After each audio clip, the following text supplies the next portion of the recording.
Financieros. Atrapa el conocimiento bancario aquí, en Radio Anáhuac, 1670 AM. Amplía tus sentidos.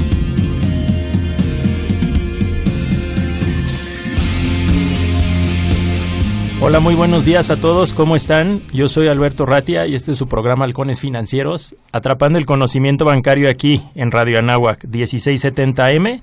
Amplía tus sentidos. El día de hoy no solo tenemos un invitadazo, tenemos dos invitadazos de lujo.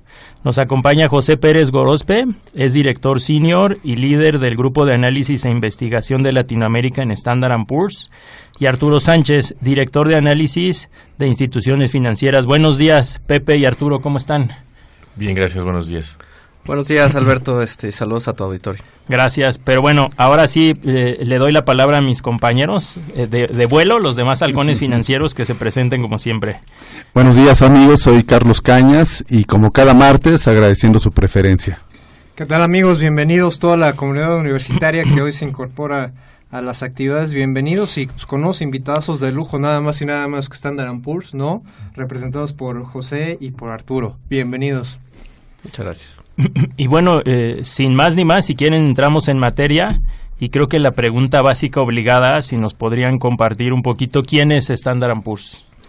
Bueno, mira, Standard & Poor's lleva 150 años en el mercado. Hacemos, como saben, calificaciones de riesgo de crédito. Tenemos más de 1 millón de ratings en el mundo. Wow. Tenemos oficinas en 28 países. Y calificamos, para que se den una idea, 46.3 trillones de dólares, ¿no?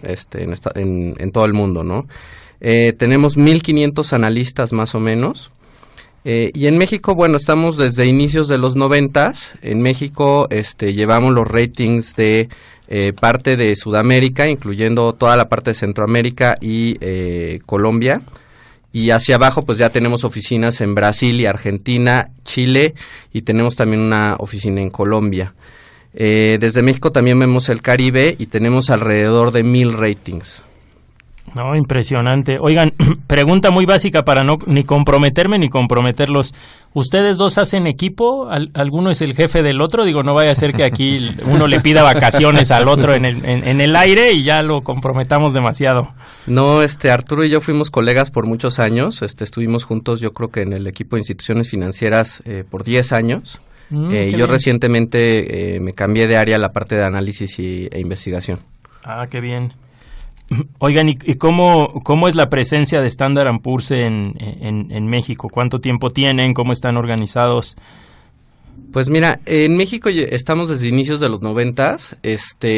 Tenemos equipos de soberano, de instituciones financieras, de finanzas públicas, de corporativos y de estructurado y de project finance y infraestructura.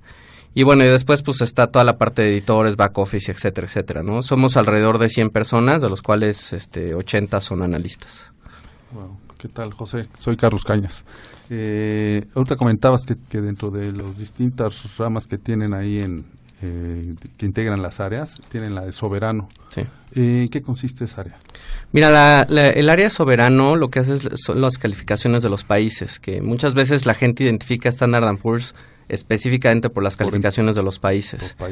Entonces es la que hace la calificación de riesgo país para México y para otros países en la región.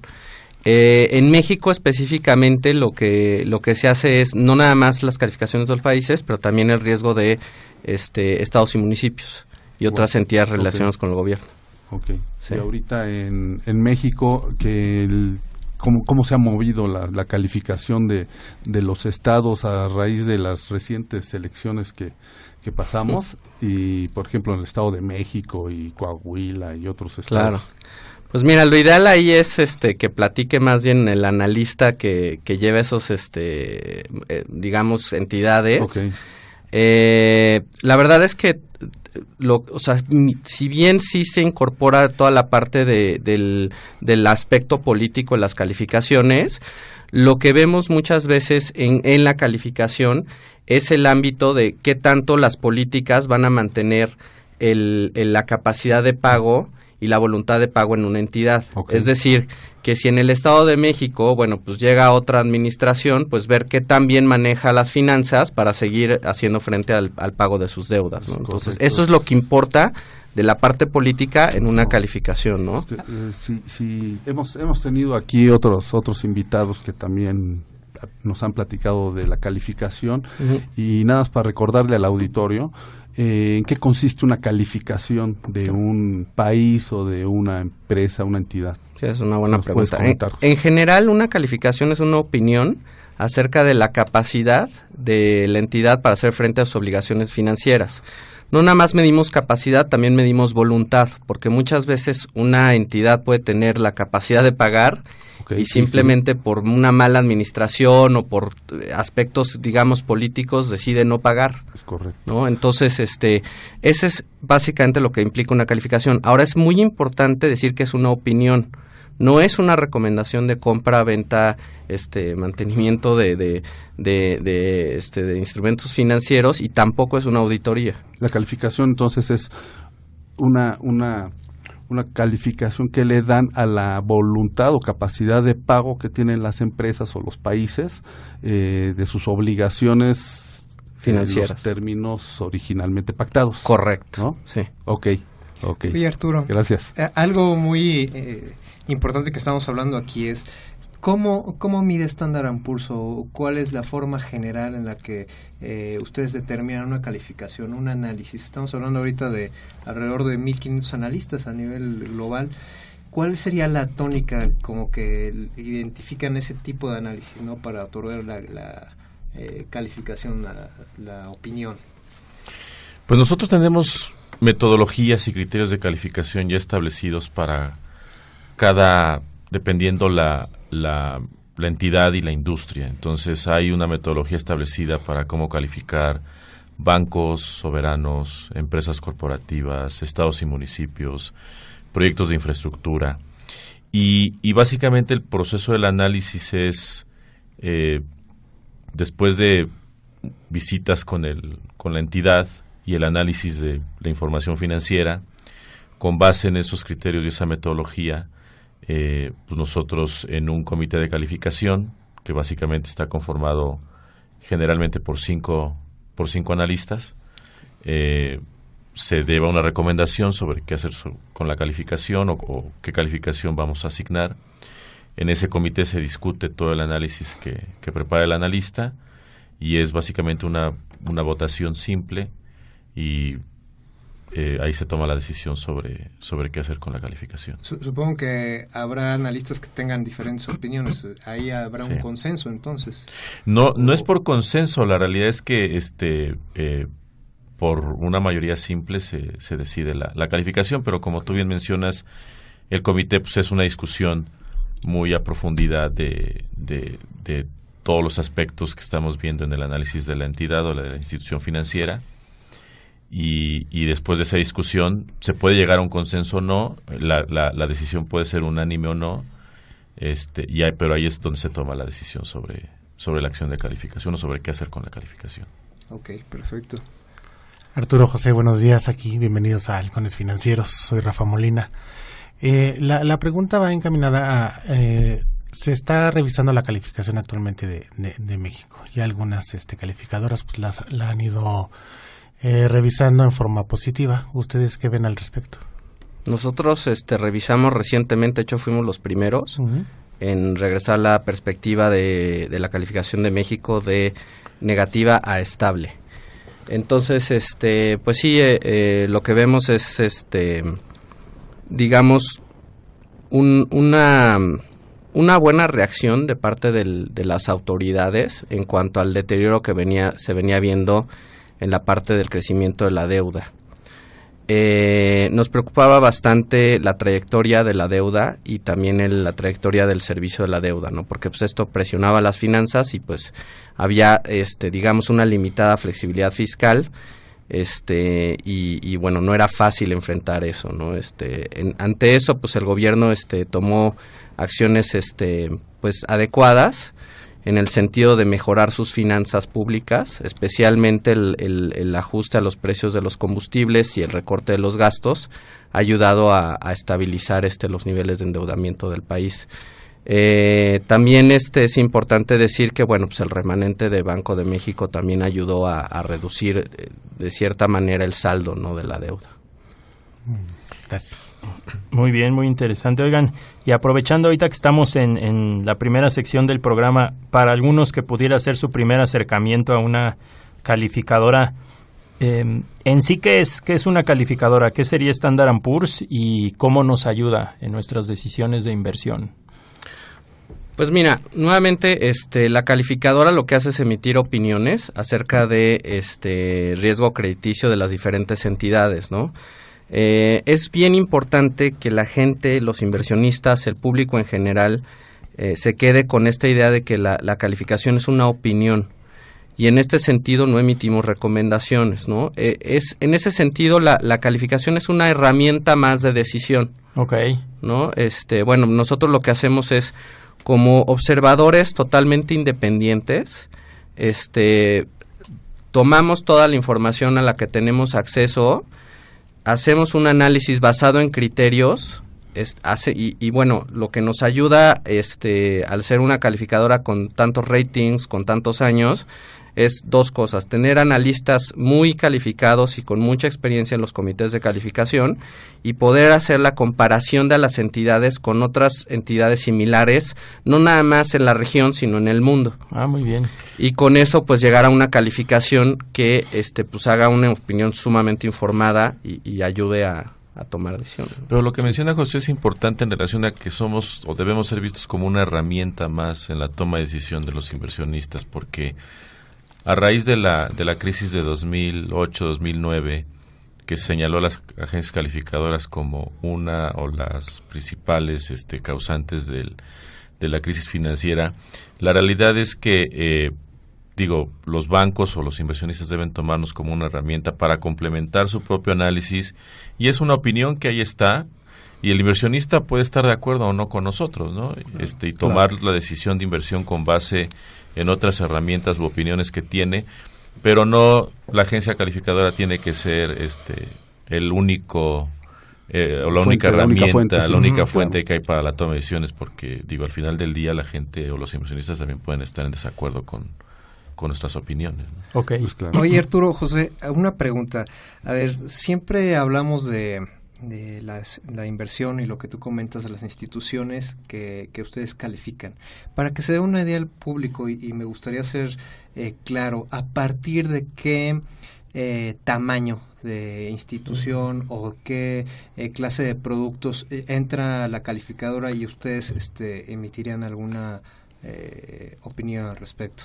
Yo te diría, o sea, no hay un límite o un mínimo en cuanto al tamaño de la empresa, ¿no? O sea, nosotros calificamos en el área de instituciones financieras entidades que tienen tamaños relativamente pequeños, te podría decir activos o carteras de crédito por 200 millones de pesos, y calificamos, pues los bancos más grandes del país que pues tienen miles de millones de pesos de cartera. Lo interesante es, no hay un límite como decir, bueno, una entidad debería de tener mínimo X millones de pesos en cartera o en activos para calificarse. El punto es que, ¿por qué el tamaño es importante en el análisis desde un punto de vista de qué tanta fortaleza tienes tú por el tamaño que tienes para poder resistir guerras de precios o para poder resistir la entrada de otros participantes? Y es ahí donde el tamaño importa para la evaluación y el análisis que hacemos, pero no per se, por ser una compañía pequeña, pues te decimos, no te podemos calificar. Si está fuera y no hay atención, ¿no? Déjame agregar algo ahí porque es bien importante. Lo que sí es indispensable para la calificación es la disponibilidad de información, ¿no? Entonces, por ejemplo, una empresa chiquita que acaba de empezar no tiene un track de información financiera. Entonces, finalmente, la calificación sí es parte de transparencia y de tener los fundamentos claros para poder emitir una opinión. Entonces, si no tienes suficiente información, no te puedes calificar. No, ese es generalmente pedimos 3 años de información financiera histórica. Okay. Y esta ya debe de estar auditada. Sí. De preferencia, pero... Podemos trabajar sin información financiera auditada, pero como menciona José, o sea, todo ese tipo de, o sea, si no tienes información financiera auditada o si no tienes el historial de al menos esos 3 años, pues tampoco pudieras esperar una calificación muy alta. Tanto el resultado puede beneficiarte, ¿no? Porque si no cuentas con la información y con todos los medios que ustedes necesitan para emitir una calificación, pues que tanto te vas a beneficiar de la misma. Exacto. Sí, correcto. Ya la toma de decisiones ahí queda comprometida por parte del inversionista o quien esté interesado en los activos, ¿no? Es que finalmente, si te pones a pensar, Standard & Poor's al emitir una opinión depende mucho de su reputación. Nosotros vivimos de ese track record, de esa historia y de emitir opiniones muy informadas, que además si tú te fijas en los estudios de incumplimiento, tenemos muy buen historial. Entonces, si tú emites una opinión que no esté bien informada, pues estás comprometiendo tu reputación también como calificador. Okay. Yo en ese punto agregaría que las emisiones más pequeñas que yo he visto, solo como referencia, son de aproximadamente 150 a 200 millones de pesos aquí en el mercado nacional, porque también tiene un tema de costo-beneficio. En otras palabras, yo he visto por experiencia que normalmente emitir deuda o pedir un crédito en mercados y utilizar los servicios de una calificadora como Standard & Poor's es más económico para una empresa que pedir un financiamiento bancario. Pero el emitir un bono en la bolsa de valores te lleva a tener contabilidad, como ya mencionaban, de mínimo con un histórico de 3 años, principios de contabilidad internacionales, los famosos IFRS, que no son tan diferentes de la contabilidad mexicana, pero por ahí tienen algunas particularidades, un despacho de primer nivel que los audite, contratar abogados, intermediarios colocadores como son los bancos, entonces le va sumando también al costo de hacer una emisión. ¿Eso qué quiere decir? Si es una emisión muy pequeña, a lo mejor sale más caro el caldo que las albóndigas, ¿no? Y es algo que nuestros radioescuchas empresarios tienen que considerar en su momento, ¿no? Pero fíjate, te voy a dar un ejemplo ahí porque es muy cierto lo que tú dices, ¿no? Y muchas entidades nos dicen que en la primera emisión que hacen en su historia, pues pagan el derecho de piso, ¿no? Pero nosotros tenemos una compañía que yo me acuerdo que su primera emisión fue hace como 15 años, que fue como de 20 millones de pesos de papel comercial. Y hoy es una entidad que bursatiliza cartera y tiene programas de bursatilizaciones de carteras por 5,000 millones de pesos. Wow. Claro que eso lo hizo a través de una historia probablemente de 15 años, pero es bien interesante ver cómo de una emisión de 20 millones hace 15 años se ha convertido en un emisor muy recurrente de bursatilizaciones de cartera ya por miles de millones de pesos. Muy bien. Muchas gracias. Les recordamos que estamos en su programa Halcones Financieros. Síguenos aquí en Radio Anáhuac 1670 AM. Amplía tus sentidos. Estamos con Standard & Poor's. Les recordamos nuestras redes sociales. Síguenos en Facebook, Halcones Financieros, y en Twitter, Halcones Fin. Nos vamos a un corte y regresamos. El tiempo es oro. Regresaremos con más conocimiento bancario aquí en tu programa Halcones Financieros. ¿Qué es importante para ti? Dejar de sentir angustia cada vez que mis hijos salen de la casa. Que mi país me importa. Quiero que haya seguridad. Que la corrupción ya sea algo normal. Y descarado no es normal. Porque mi país me importa. Yo no soy corrupto. Que nos traten como nosotros tratamos a los demás. Como iguales. Y porque vivo aquí y soy mexicana, exijo y trabajo por un país con mejores condiciones para todos. ¿Y a ti? ¿Por qué te importa México? Es temporada de lluvias y ciclones. Prepárate. Si vives en alguna zona de riesgo, como una ladera o barranca, al pie de un cerro, en la orilla de un río o lago, mantente alerta. Permanece atento a las indicaciones de Protección Civil en radio y televisión. Si la autoridad te solicita evacuar, hazlo de inmediato. En caso de emergencia, llama al 911. Cuerpos de auxilio, Marina, Policía Federal, Ejército y personal de Protección Civil, estamos en alerta. Secretaría de Gobernación, Gobierno de la República. Con nuevas instalaciones, el Instituto de Diagnóstico y Referencia Epidemiológicos genera la información de calidad necesaria para prevenir enfermedades. El alto nivel de epidemiología con el que cuenta nuestro país, además de ser reconocido en el mundo entero, nos permite seguir protegiendo y cuidando la salud de todos los mexicanos. Con obras como esta, estamos construyendo un país más saludable. Conoce más en www.gov.mx/salud. Lo bueno cuenta y cuenta mucho. Secretaría de Salud, Gobierno de la República. Los halcones financieros están aterrizando aquí en Radio Anáhuac 1670 AM. Amplía tus sentidos.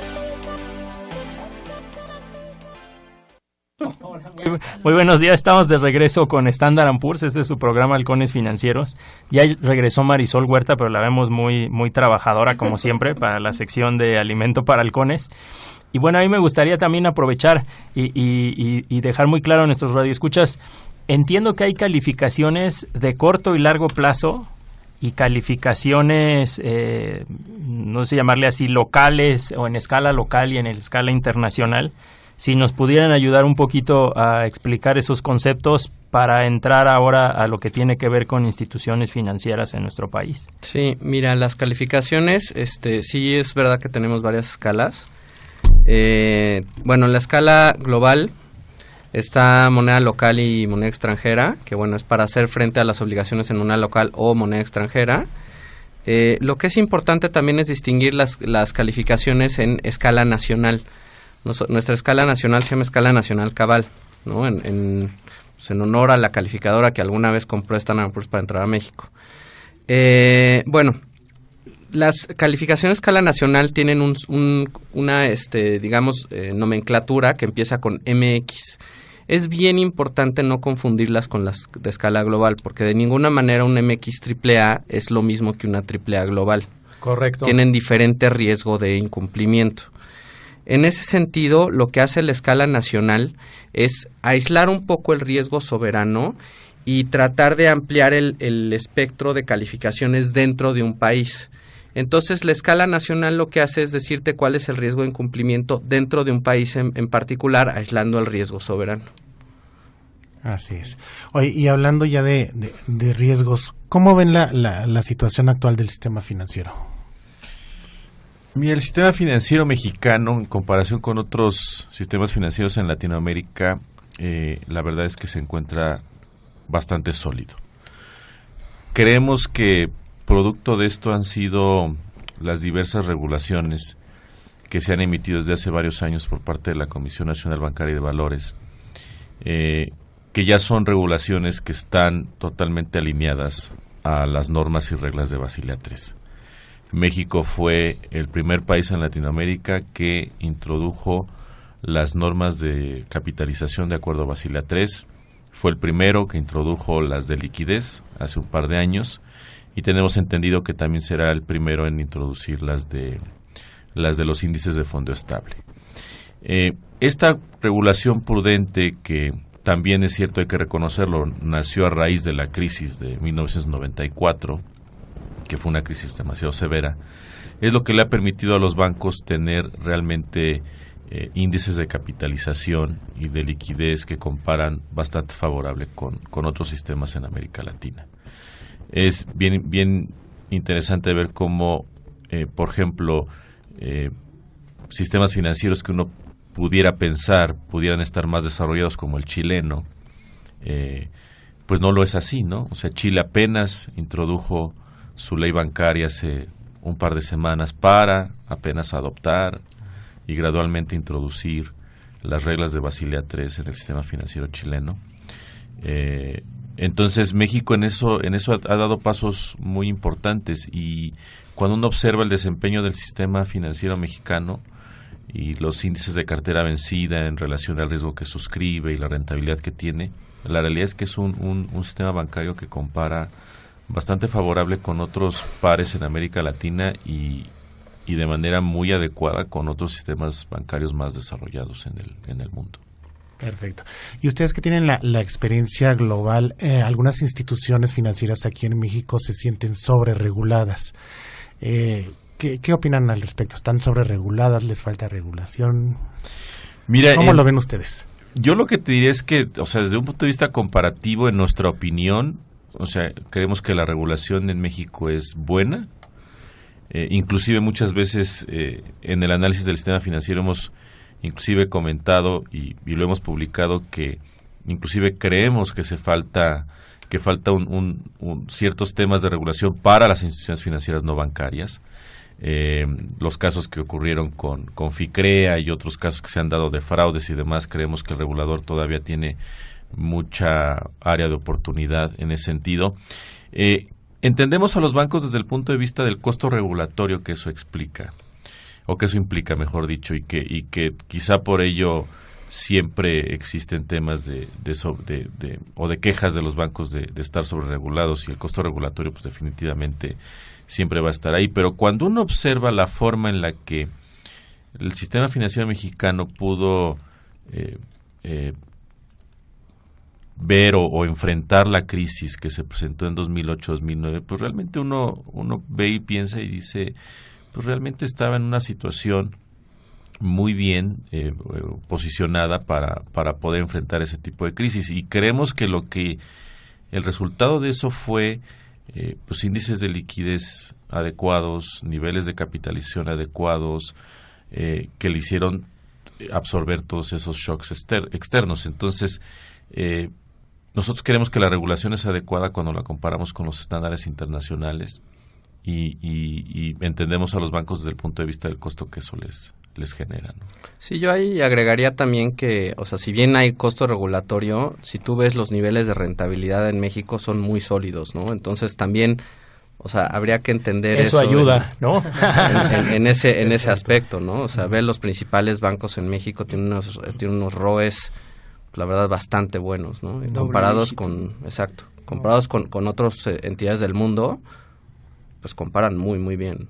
Oye, Arturo, José, una pregunta. A ver, estamos iniciando ya prácticamente la segunda mitad, ¿no? Ya llevamos más de un mes de este 2017, y en torno a las carteras, al apetito de riesgo que tienen las instituciones bancarias, ¿cuál sería los principales riesgos que detectaría el sistema financiero hoy por hoy, que diría, ¿sabes qué? A este tipo de mercado ya me restrinjo un poquito el crédito, o este tipo de clientes le voy a apostar a un crecimiento? ¿Cómo ven ustedes Yo creo que el principal riesgo de las carteras siempre o seguirá siendo el de tarjeta de crédito, ¿no? Si nosotros dividimos la cartera en los tres grandes grupos, que sería la cartera comercial, la cartera hipotecaria y la cartera de consumo, la cartera de consumo definitivamente continúa siendo la más riesgosa, ¿no? De hecho, la cartera que más sufrió después de la crisis de 2008-2009 en México fue la cartera de tarjeta de crédito, que alcanzó niveles de morosidad muy, muy importantes. Creemos que los bancos aprendieron de esa lección, porque mucho de lo que nosotros observamos después de la crisis es que había gente que tenía 4 o 5 tarjetas de crédito con un ingreso que no le permitía realmente tener ese tipo de endeudamiento, y los bancos fueron muy agresivos porque pues básicamente si tú ya tenías una tarjeta de X banco, llegaban a ofrecerte una línea 10-20% arriba de lo que ese banco ya te había ofrecido, el cliente la aceptaba, y después llegaba un tercer banco a ofrecerte una línea por 10-20% más de lo que te había ofrecido el último, y eso fue lo que ocasionó que la cartera de tarjeta de crédito tuviera un desempeño malo después de la crisis de 2008-2009. Después de ahí los bancos han sido más prudentes. Difícilmente ya originan nuevas tarjetas de crédito en lo que nosotros llamamos mercado abierto, que es a clientes o a personas, mejor dicho, que no son clientes del banco. Actualmente los bancos están más enfocados en originar ese tipo de carteras dentro de su propia base de clientes. Los conocen mejor, muchas de las veces ya son clientes que tienen cuentas de nómina o de depósito con ellos, entonces tienen un mejor entendimiento de ese tipo de clientes. Entonces el sector más riesgoso donde pudiera haber o que pudiera sufrir algún tipo de problemas si se presentara alguna desaceleración económica seguiría siendo el segmento de consumo, y particularmente el segmento de tarjeta de crédito. Arturo, José, una pregunta. ¿Cuáles son actualmente los principales retos para el sistema financiero ante las altas pérdidas crediticias y la baja penetración del crédito en México? ¿Cuál es su perspectiva? Mira, nosotros creemos que el sistema bancario tiene que ser prudente en la manera en la que crece el riesgo que suscribe o que origina, el conocimiento bueno de sus clientes. Esto ha hecho que los niveles de pérdidas crediticias recientemente hayan estado bajando, y eso ha sido producto de esta prudencia en la manera en la que origina. El reto que seguirá estando ahí y por mucho tiempo creemos es la penetración bancaria sigue siendo muy baja. Yo creo que una parte de eso lo explica lo que José mencionó sobre la rentabilidad de los bancos. O sea, los bancos realmente no tienen hoy por hoy la necesidad de buscar segmentos más riesgosos para tener la rentabilidad que tienen. Entonces, si un banco con su base de clientes, originando lo que origina, genera esos ROEs o genera esos ROAs, difícilmente va a tener el incentivo de acercarse a un segmento más riesgoso, no penetrado por la banca, para crecer ahí. Las autoridades han hecho algunos esfuerzos para alimentar el crecimiento de los bancos en sectores que no están penetrados, pero también la realidad es que quizá los incentivos no han sido los mejores. Uno de los puntos que buscaba la reforma financiera de 2014 era que la recuperación de garantías fuera más rápida y que eso motivara a los bancos a prestar más al tener una cierta certidumbre legal de que la recuperación de esa garantía va a ser rápido, y la realidad es que lo que nos dicen los bancos es que eso no se ha materializado ni se ha visto. Entonces es increíble, así como México compara muy bien, como dije, en temas de regulación con otros países, también hay otros puntos donde compara de manera muy, muy negativa, como el caso de que un banco se tarde 5 o 7 años en recuperar una casa de un crédito hipotecario que dio, cuando en otros países pues eso puede ocurrir en el primer año, en el segundo año. Entonces, en ese punto radica una de las partes del por qué la banca no ha decidido penetrar a segmentos no penetrados actualmente. Sí, a veces la garantía no es una certeza de recuperación, ¿no?, de la cartera. Es correcto. Yo ahí también quisiera agregar con respecto al tema de la baja penetración bancaria. Arturo ya presentó un aspecto, ¿no?, que es la parte de la banca, ¿no?, los incentivos que tiene la banca para prestar o no más dinero. Pero también la estructura de la economía no te ayuda para aumentar la penetración bancaria, ¿no? Y con esto, ¿qué quiero decir? Tienes un sector informal muy grande, un sector informal que es altamente riesgoso, que las instituciones financieras que han tratado de penetrar el sector se han llevado grandes pérdidas y muchas de ellas pues han quebrado en el intento de hacerlo, ¿no? Entonces, yo creo que la medida también en que las autoridades contribuyan a disminuir la informalidad, esa penetración de crédito pudiera ser mayor. Sí, gracias. Les recordamos que nos encontramos en su programa Halcones Financieros. Síguenos en nuestras redes sociales, en Facebook, Halcones Financieros, en Twitter, Halcones Fin. Y me gustaría que pudieran ustedes dar alguna red social, cómo nuestros radioescuchas se pueden contactar con ustedes. Standard & Poor's es SP Latin America en Twitter. En Facebook es igual, SP Latin America. Ok. Oigan, si nosotros queremos invertir en un bono de alguna institución financiera, entiendo que pudiera haber dos características diferentes o generales de un bono que yo le presto a la entidad en sí, por ejemplo al banco o a la arrendadora, y otro que tiene aislado o dedicado una cartera de cuentas por cobrar. ¿Cuál es la diferencia? Entiendo que también la metodología es un poquito diferente, ¿no?, de evaluación. Nada más aquí un disclaimer, nuevamente no podemos hacer recomendaciones. De acuerdo. Opiniones. No, solamente para identificar cuál es la metodología diferente que aplica. Claro, tienes razón. Lo que la diferencia es una radica en la calificación del emisor, que es la que asignamos, digamos, a los bancos, y ahí en la calificación del emisor, pues bueno, se hace toda la evaluación de la calidad del banco, ¿no?, o la entidad financiera. Pues la metodología básicamente pues abarca varios aspectos que quizá por temas de tiempo no va a ser práctico explicar aquí, pero bueno, esa calificación está dedicada a calificar todos los aspectos del emisor. Cuando se trata de carteras, lo que se hace es una metodología de riesgo estructurado. Entonces, esos paquetes se bursatilizan en un vehículo especial, que es como una pequeña empresa, ¿no? Entonces, ese vehículo lo que tiene es cierto nivel de cartera que después se captura en ese vehículo la va a administrar y va a emitir certificados bursátiles que están respaldados por esa cartera en particular.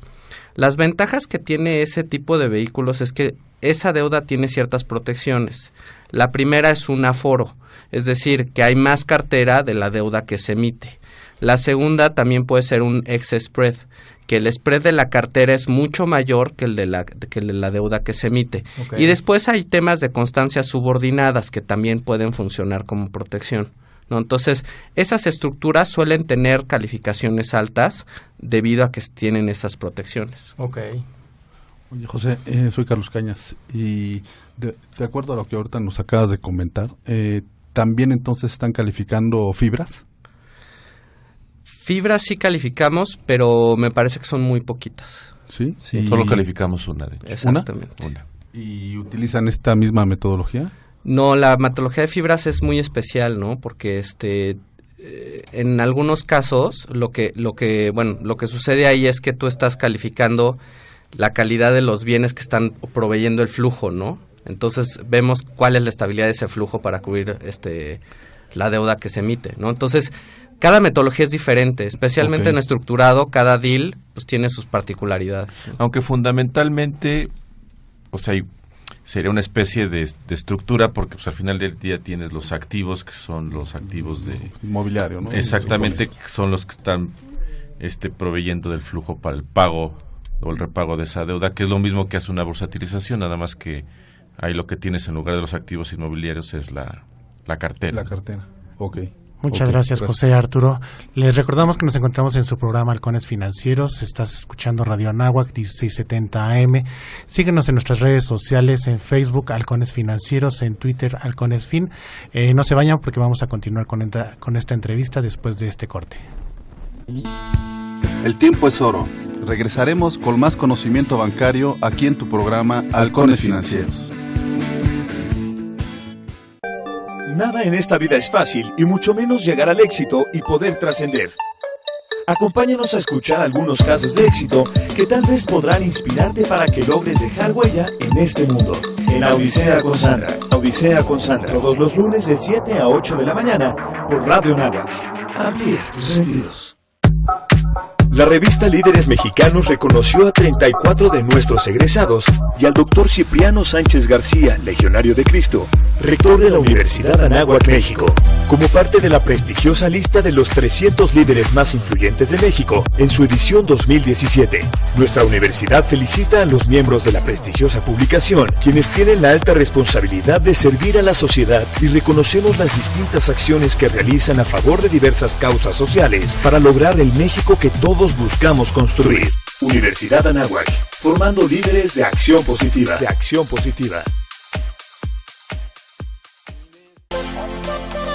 Los halcones financieros están aterrizando aquí en Radio Anáhuac 1670 AM. Amplía tus sentidos. Bueno, estamos aquí de regreso. Este es su programa Halcones Financieros. Acuérdense que estamos aquí en Radio Anáhuac 1670. Les agradecemos, nos sigan en el Twitter, @halconesfin, o en Facebook. Y seguimos con nuestra plática sobre calificaciones. Efectivamente, y la verdad, muchas gracias. Ha sido muy interesante todo lo que nos están comentando. Y yo quisiera un poquito en la parte de México, que nos comentaran cuál es la última opinión. Entiendo que ustedes no serían quienes podrían ahondar mucho en el tema, pero sí cuál es la última recomendación que se tiene o la opinión que se tiene para México. ¿Qué ha pasado con ello? Pues mira, hace un momento platicamos al respecto. Hace poco revisamos la perspectiva de México a estable de negativa, debido a las acciones que tomó la administración para, pues digamos, mejorar sus finanzas públicas, ¿no? En la parte fiscal específicamente. Y al buen manejo que ha habido de la política monetaria alrededor de los últimos digamos, eventos que han ido ocurriendo en la parte externa, ¿no? La calificación de México ahora mismo es BBB+, con perspectiva estable. Muy bien, vamos a entrar ya a la parte que es alimento para halcones. Les agradecemos a José y Arturo que sigan aquí con nosotros. Bueno, ya si se tienen que retirar, nada más un último mensaje entonces para nuestro auditorio que pudieran dar. Como ustedes bien conocen, este es un programa patrocinado por la Asociación de Egresados de la Maestría en Banca y Mercados Financieros. Muchos de nuestros radioescuchas son egresados de licenciatura, de maestría, o son estudiantes. ¿Qué mensaje le pudieran dar a ellos? Pues mira, ahora sí que échele ganas, estudien mucho, y a ustedes muchísimas gracias por la invitación y pues como siempre estamos abiertos siempre a venir a platicar con ustedes, ¿no? Oye Arturo, José, conforme a lo que habíamos platicado de los analistas, ¿qué perfil podrían ver ustedes como institución que busca? Sobre todo que ahorita tenemos a muchísimos alumnos que acaban de entrar, pues para que se animen, ¿no? De qué licenciaturas, vaya, ¿cuáles son los perfiles que buscaría Standard & Poor's? Antes que nada, egresados del TEC. Okay. No, es que yo soy economista del TEC. No, mira, hay una diversidad de carreras, economistas, actuarios, que principalmente ven la parte de calificaciones de aseguradoras, financieros, contadores públicos, bueno, hemos llegado a tener también uno que otro egresado de ingeniería industrial, de algunas otras universidades, pero en general yo creo que es un perfil que tiene que ir más enfocado a aspectos financieros y económicos. Okay.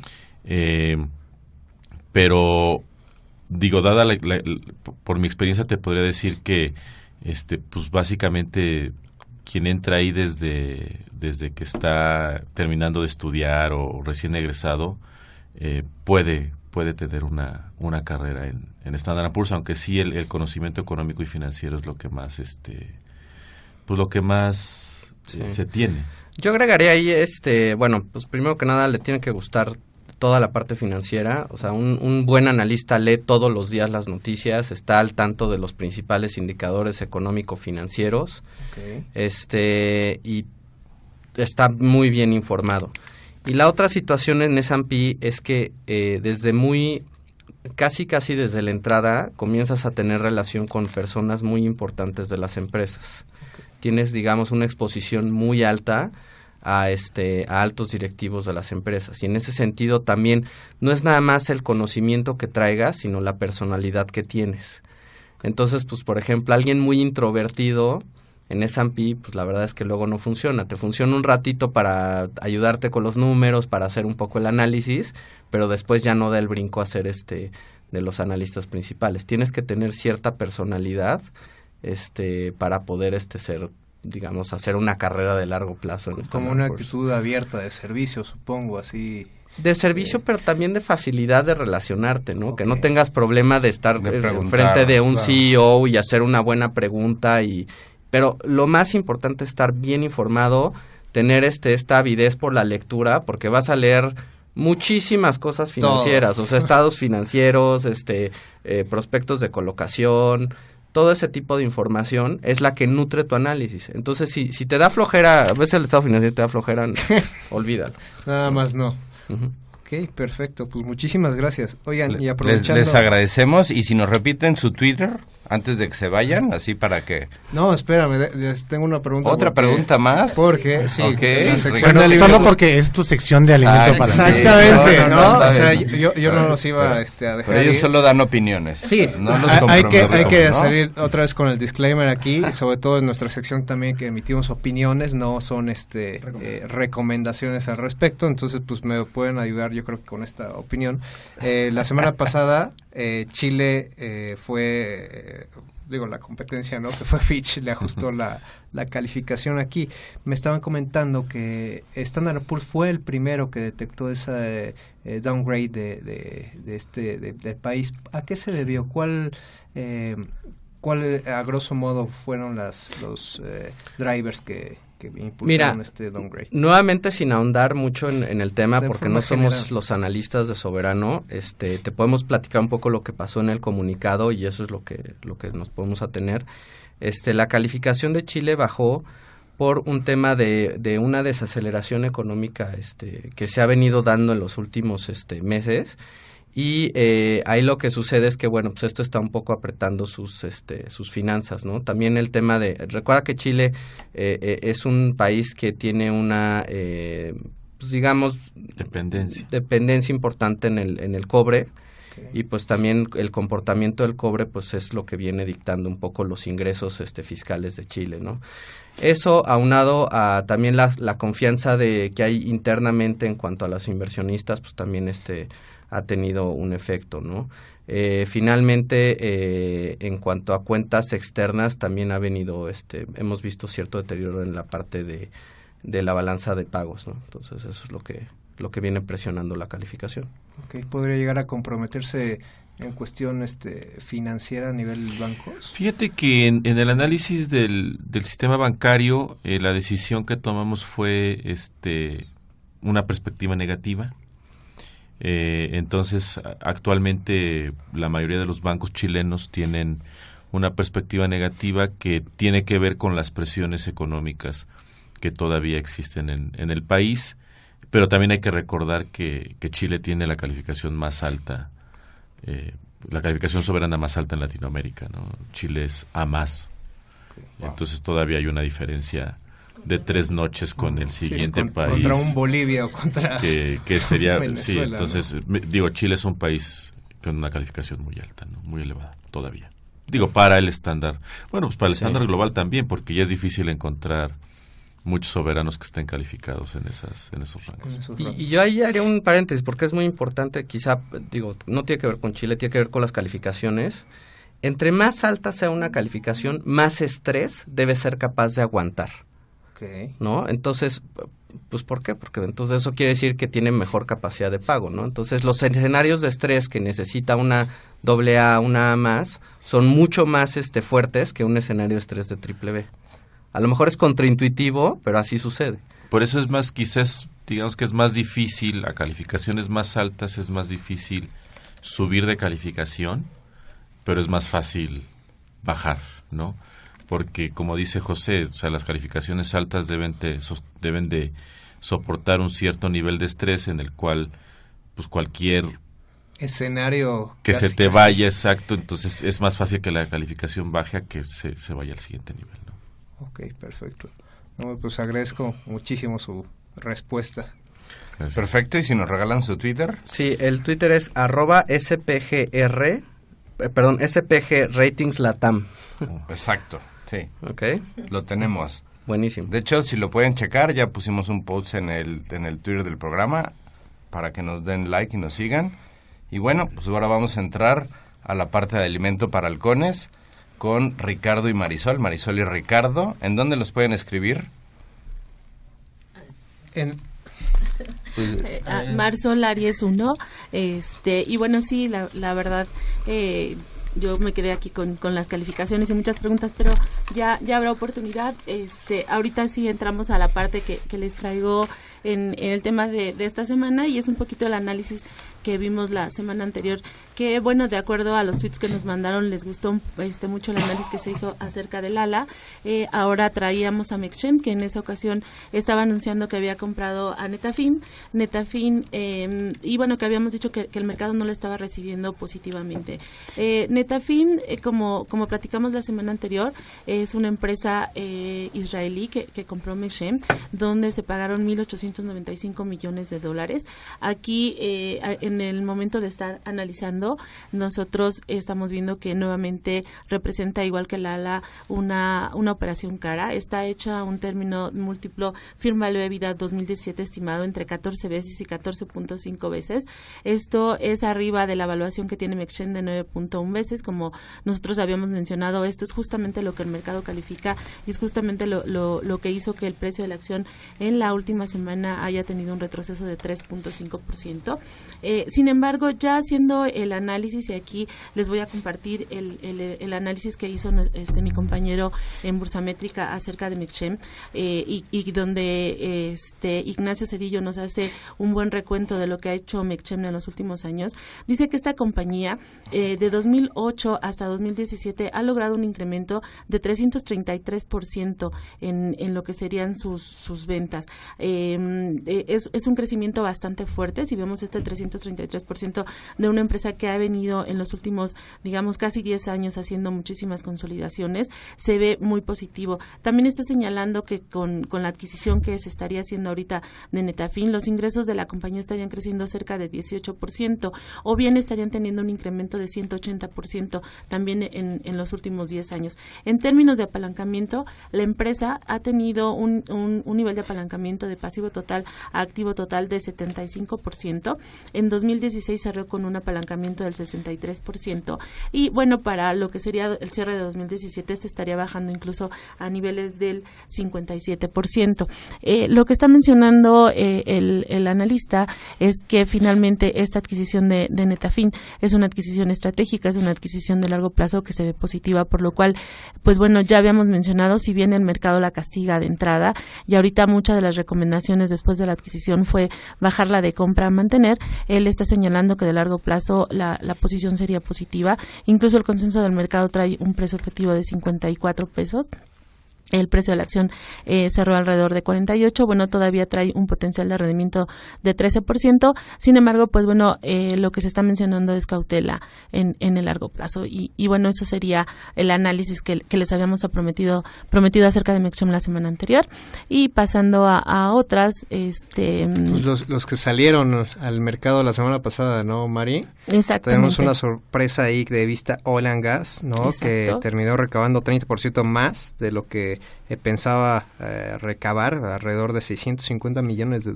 Exactamente, es una nueva colocación, es una, como les habíamos mencionado aquí, traerles historias interesantes, historias nuevas, y en el mercado esto fue relevante. Cuéntanos qué es esta empresa Vista Oil, para que la vayan teniendo en el radar. Pues mira, Vista Oil and Gas es una empresa que pues, básicamente pretende incursionar en el negocio de exploración y producción de petróleo y gas en México, y pues que básicamente estaba pensando recabar $650 millones. Esto fue el día jueves, ¿no? La clave de pizarra con la que empezó a cotizar fue de la Vista, ¿no? La pueden seguir en el monitor como Vista M&M. Y pues básicamente salió al mercado a 179.83 pesos. La verdad es que... ¿A ciento qué, perdón? 183. 179.83. En su rango alto, entiendo, ¿no? En su rango alto. De hecho, vaya, los movimientos que ha tenido a raíz del jueves para al día de ayer, pues... han sido de más o menos 33 trades, ¿no? Lo que estamos hablando de un volumen de 5.789 acciones. Si nos damos cuenta con el float que está teniendo, pues no es mucho. De hecho, ayer cerró a 180 pesos. Sin embargo, pues con todo el tema de rondas que empieza a permanecer en México, pues está viendo un crecimiento. Entonces, pues hay que darle una monitoreada a esta empresa, ¿no? Sí, vamos a invitarlos porque su plataforma de inversión es muy interesante. Tienen un fondo de capital privado internacional dentro de los principales accionistas o sponsors, y también cotizan en la Bolsa Mexicana de Valores, pero la idea es invertir no solo en México, sino en Latinoamérica.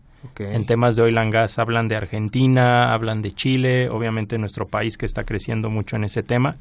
También Brasil, y bueno, esperemos que sea una opción más de inversión, porque hay muy pocas empresas en el sector oil and gas públicas en nuestro país, ¿no? Entonces, para los que vemos desde un punto de vista de inversionistas, pues es bueno que cada vez se enlisten más empresas en nuestra bolsa. Sí, creo que vamos a tener más sorpresas segundo semestre, ¿no? Ya tenemos Tracción, ¿no? Y ahora, pues, Vista Oil and Gas, pues hay que monitorearlas ahí de cerca. Y bueno, otra noticia interesante que salió el día de ayer con respecto al sector de alimentos y bebidas es lo que está haciendo Arca Continental. Este embotellador, recuerden, es el segundo embotellador de bebidas de Coca-Cola para América Latina. Recientemente entró a Estados Unidos al mercado de Texas y bueno, está haciendo como muy interesante las operaciones que está haciendo en aquel mercado. Y lo que ahorita nos está señalando es que está cediendo los derechos de la marca Topo Chico en aquella entidad. Aquí lo que se está tratando de hacer es que esta marca de agua mineral de Topo Chico que bueno, que se considera casi tipo gourmet y que ha sido regia, muy ¿no? regia y sí, todo esto, la sangría. Dejarla en Estados Unidos, que la extiendan en ese mercado, hacerla crecer. Y bueno, esto es positivo para la marca. Digo, Arca la está cediendo a Coca-Cola Company en ese país. Sin embargo, pues bueno, los beneficios que podría traer la marca es justamente una expansión y tener un mercado muchísimo más amplio en lo que es estos nuevos territorios. Entonces es una noticia de alguna manera positiva y bueno, para Arca significa pues sí desprenderse de una marca que por años ha tenido, ¿no? Sí, claro. Esa es la noticia. Oye, y retomando el tema de Chile nada más, pues con referente a los commodities, pues agradecerle a Gabriel España precisamente que nos haya dado la oportunidad de el análisis del Banco Mundial, que ya lo mencionamos anteriormente, y sobre todo pues los datos que nos han permitido pues realizar un mejor análisis aquí, ¿no? Perfecto, sí, ya estamos llegando al final del programa. Queremos agradecerles pues que hayan estado con nosotros. Hoy tuvimos a Standard & Poor's, ¿no? En la mañana, al socio director para América Latina, Arturo, y a José, que es el responsable para instituciones financieras. Y pues ya saben, amigos, si son analíticos y quieren trabajar, puede ser tema una buena opción, pues a impulsarse, ¿no? Y yo quiero mandarles, voy a impartir la materia de economía a los niños de ciencias de actuaría de la UNAM.